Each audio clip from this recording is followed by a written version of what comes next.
Republican पक्ष खोरीपचे नवनियुक्त राष्ट्रीय अध्यक्ष सन्माननीय देशकजी गिरीशबाबू खोब्रागडे यांची राष्ट्रीय अध्यक्ष म्हणून नियुक्ती झाल्यानंतर आज या मुंबई शहरामध्ये मुंबई प्रदेशच्या पदाधिकाऱ्यांची बैठक त्यांच्या उपस्थितीत आयोजित करण्यात आलेली आहे।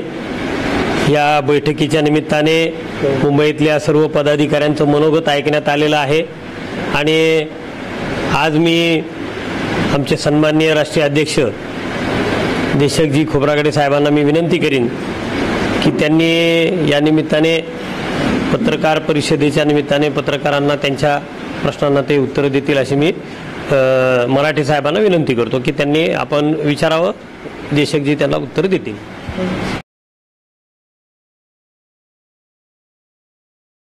सर नमस्कार, आपलं स्वागत आहे। आज छत्रपती शाहू महाराजांच्या जयंतीनिमित्त आपलं इथं आगमन झालं, आपलं स्वागत आहे। पक्षाची नेमकी ध्येयधोरण आपण अध्यक्षपद स्वीकारल्यानंतर कशा पद्धतीने पुढे सुरू आहे, त्याचप्रमाणे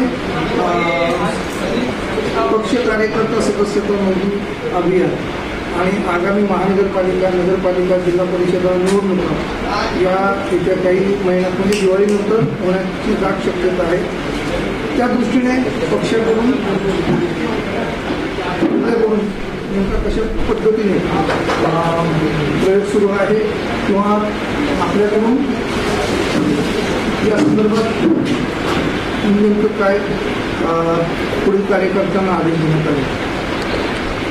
आजच्या छत्रपती शाहू महाराजांच्या जयंतीच्या पर्वावरती आज मुंबई या ठिकाणी पक्ष कार्यालयामध्ये स्थानिक स्वराज्याच्या निवडणुकींना घेऊन जे आपण म्हणतो की चांदा ते बांद्रा आज पूर्ण ज्याला आपण महाराष्ट्रामध्ये ज्या निवडणुका लागणार आहेत, मी यासाठी सांगू इच्छितो रिपब्लिकन पक्षाचे संस्थापक सरचिटणीस बॅरिस्टर राजाभाऊ खोब्रागडे यांची जी पहिली निवडणूक ही नगर परिषदच्या माध्यमातून उपाध्यक्ष म्हणून निवडून आलेत आणि त्यांनी दिल्लीच्या राज्यसभेमध्ये उपसभापती राज्यसभापर्यंत त्यांनी ती मजल गाठली।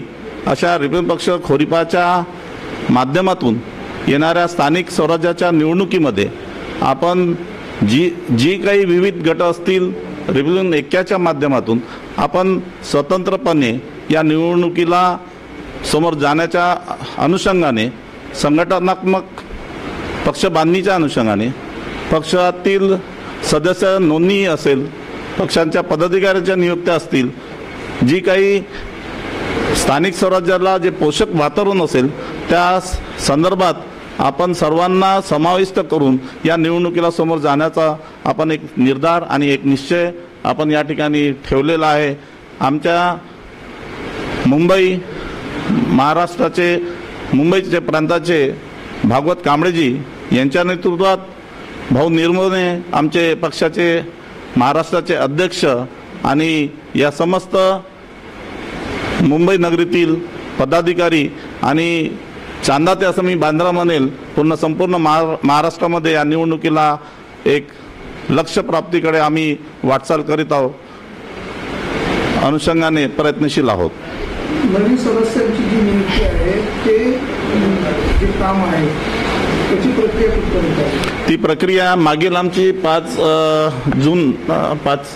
जूनला आम्ही ही प्रक्रिया सुरू केलेली आहे। संपूर्ण महाराष्ट्रामध्ये ही सदस्य मोहीम नोंदणी ही सुरुवात झालेली आहे। त्या अनुषंगाने सर्व स्तरावरती किमान 2 लाखच्या वरती सदस्य मोहीम या ठिकाणी आपण एक लक्ष ठेवलेलं आहे। तर त्या लक्ष्य प्राप्तीकडे आपण रिपब्लिकन पक्ष कार्यरत आहे।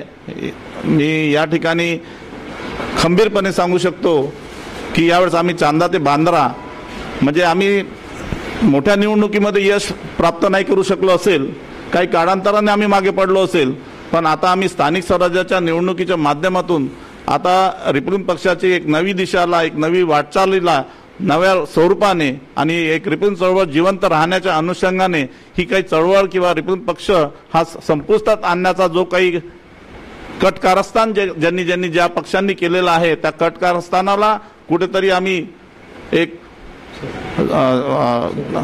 शेत देण्याचा म्हणजे ज्याला प्रयत्न करू आणि नव्याने रिपब्लिकन पक्षाची स्थापना आणि नव्याने जोमाने कार्यकर्त्यामध्ये जोश निर्माण करून या आंबेडकरी चळवळीतील ज्या काही परिस्थिती असतील त्याचा न्याय निवाडा अनुषंगाने एक प्रत्येक कार्यकर्त्याला सन्मानजनक असं वाटेल अशी ही रिपब्लिकन पक्षाची चळवळ आपण ही उभी करूया, या अनुषंगाने आम्ही प्रयत्नशील आहोत. सर, बाबासाहेबांच्या स्वप्नातील हा पक्ष आहे, तो पक्ष या मागील काही वर्षांमध्ये पाठी पडत चालला, त्याची नेमकी कारणं काय असेल?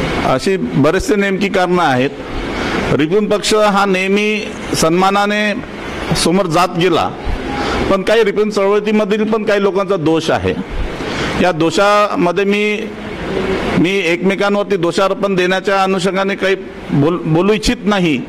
तरी पण आपण जो प्रश्न केला की याला छेद पाडण्याच्या मध्ये मागे त्याकालीनमध्ये असतील काँग्रेस असेल किंवा इतरत्र जे काही पक्ष असतील त्यांनी कुठेतरी एक लालसा आमच्याच पक्षातील लोकांना किंवा आमच्या सहकारी जे पक्ष असतील त्यांना लालसा दाखवत कुठेतरी पदांचा ओहोपोह देत कुठेतरी पक्षाला छेद काढण्याचा प्रयत्न केला आणि त्यामध्ये ते लोक यशस्वी झाले. पण त्यावेळेस ते यशस्वी झाले असेल तरी पण आजच्या परिस्थितीत बघितलं गेलं तर ते स्वतः पण मागे पडलेले आहेत. म्हणजे त्यांची पण परिस्थिती खूप काही चांगली नाही. पण आता सर्व विषय बाजूला ठेवत नव्या जोमाने रिपब्लिकन मुवमेंट ही कार्यरत एक लोकांच्या माध्यमातून लोकांना असलेला अभिप्रेत असलेला रिपब्लिकन पक्ष आता तो यशाच्या वाटचालीकडे जाण्याच्या प्रयत्नाने आम्ही सर्वजण प्रयत्न करत आहोत. लोकसभेच्या निवडणुकीमध्ये आपल्या पक्षाने महाविकास आघाडी सोबत जात त्यांना सहकार्य केलं, नंतर विधानसभेला त्यांनी तुम्हाला बरोबर घेतलं आहे, त्यामुळे तुम्ही वेगळेपणाने निवडणुका लढतात. आता सद्यस्थितीमध्ये युतीमध्ये कोणाच्या जाणार आहात, महायुतीमध्ये किंवा महाविकास स्वतःचं स्वतंत्र अस्तित्व राहणार नाही. इतर पक्षांना ज्या पद्धतीने या देशातील राजकारण ज्या पद्धतीने सुरू आहे त्या याला कुठेतरी रोखण्याच्या अनुषंगाने पक्षाने जी भूमिका घेतली की काँग्रेस सोबत महाविकास आघाडीसोबत जाण्याच्या अनुषंगाने तर ते कुठेतरी एक हानी व्हावं नाही, कुठेतरी एखाद्या विचाराला कुठेतरी हानिकारक असलेला असं काही पक्ष निवडून यावं नाही म्हणून काँग्रेस किंवा महाविकास आघाडीला आम्ही प्रयत्नशील राहिलो. पण त्यानंतरच्या ज्या विधानसभाच्या ज्या निवडणुका लागल्यात पक्षाच्या वतीने बरेचसे प्रयत्न करण्यात आलेत, पण कुठेतरी रिपब्लिकन चळवळ ही कुठेतरी मजबूत व्हावी नाही हा महाविकास आघाडीतील घटक पक्षांना पण वाटायचं. तर त्यांनी जाणून बुजून म्हणजे पक्षातील रिपब्लिकन पक्षाला कुठेतरी अगर समजा ही चळवळ मजबूत व्हायला लागली आपण कुठेतरी मागे पडू म्हणून त्या अनुषंगाने त्यांनी तो त्यांचा आपल्या कट कारस्थानाने त्यांनी आपल्याला म्हणजे ती जी साथ द्यायला पाहिजे होती ती साथ दिली नाही. तर त्याच पर्वावरती आम्ही महाराष्ट्रातील निवडणूक लढलो आणि बऱ्याचशा प्रमाणामध्ये आम्ही चांगले आमचे जे उमेदवार आहेत आपले ढोले साहेब वगैरे जे आहेत नांदेडकडनं चांगल्या मतं भेटली. पण यश अपयश होत असतो. पण आता खूप झालं.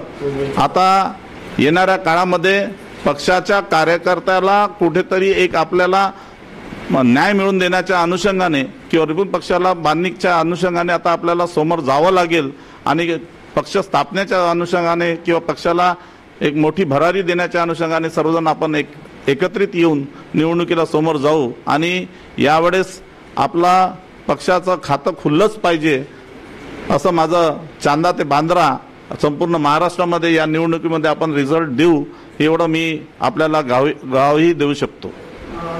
साहेब, रिपब्लिकन पक्षाचे अनेक गट आहेत, अनेक पक्ष आहेत, तर नेमकं तुम्हाला मतं देण्यात तुमची स्पेशल आयडेंटिटी काय असतात? स्पेशल आयडेंटिटी म्हणजे आजच्या परिस्थितीला जसं आता मुंबईमध्ये या साहिल वार्डच्या याच्यामध्ये सायन या वार्डामध्ये जसं तिथचे स्थानिक प्रश्न असतील किंवा जसं ब्रेकरच्या संदर्भात असेल किंवा रोड ॲक्सिडेंट झाले असतील कुठेतरी व्यवस्थेला कुठेतरी म्हणजे अनुषंगाने प्रयत्नशील आहेत. त्यामुळे कसं आहे की लोकांची जोपर्यंत तुम्ही लोकांचं कामं करणार नाहीत किंवा जोपर्यंत तुम्ही समोर त्यांचं पाठबळ करणार नाही तोपर्यंत तुम्हाला कोणी काही हे करणार नाही. तर त्या अनुषंगाने पक्षाचं संघटन हा फार म्हणजे मजबूतीने समोर येऊन राहिला आहे. त्यामुळे पक्षाचे जे कार्यकर्ते आहेत ते तन मन धनाने एक कार्यरत असल्यामुळे मला तरी असं वाटतं की त्यांच्यामधला जो विश्वास आहे तो विश्वास यावेळेस डगमगणार नाही आणि ते निवडून येतील आणि रिपब्लिकन चळवळ ही परत उभारण्यास प्रयत्नशील राहील. यंदापासून रिपब्लिकन पक्ष खोरीपाचा जय हो सुरू होईल. हां, नक्कीच होणार. रिपब्लिकन पक्ष खोरीपाचा रिपब्लिकन पक्ष खोरीपाचा. आणि या सगळ्या पार्श्वभूमीवर बॅरिस्टर राजाभाऊ खोब्रागडे, बॅरिस्टर श्यामबाबू खोब्रागडे, गिरीश बाबू खोब्रागडे, दिवंगत रिपब्लिकन नेते माजी आमदार उपेंद्रजी शेंडे, दत्ता कट्टी साहेब, ईश्वरीबाई, या सर्व त्यागी नेत्यांची जी परंपरा आहे त्या परंपरेला साजेसं एक तरुण नेतृत्व, त्यागी, निस्वार्थी, प्रामाणिक नेतृत्व रिपब्लिकन चळवळीला आज या निमित्ताने लाभलेलं आहे. जे देशक गिरीशबाबू खोब्रागडे बॅरिस्टर साहेबांच्या कुटुंबातले, त्यांचा त्याग आहे त्या कुटुंबाचा, आणि निस्वार्थी तरुण कार्यकर्ता. समाजाला आज तरुण नेतृत्वाची गरज आहे. आतापर्यंत गेल्या 5-25 वर्षात ज्या लोकांनी नेतृत्व केलंय त्यांनी पक्ष कुठल्या तरी पक्षाच्या दावणीला बांधण्याचं काम केलंय. त्याच्यातून आम्हाला सोडवायचं आहे. आम्हाला रिपब्लिकन ब्रँड समाजामध्ये इस्टॅब्लिश करायची आहे पुन्हा एकदा, आणि रिपब्लिकन म्हणूनच आम्हाला पुढे जायचं आहे. आणि त्या दृष्टिकोनातून एक तरुण आणि नवं नेतृत्व जे निस्वार्थी आहे, प्रामाणिक आहे, त्यागी आहे, त्या परंपरेतून हे आलेलं जे नेतृत्व आहे हे घेऊन आम्ही समाजाच्या पुढे जाणार आहोत. धन्यवाद.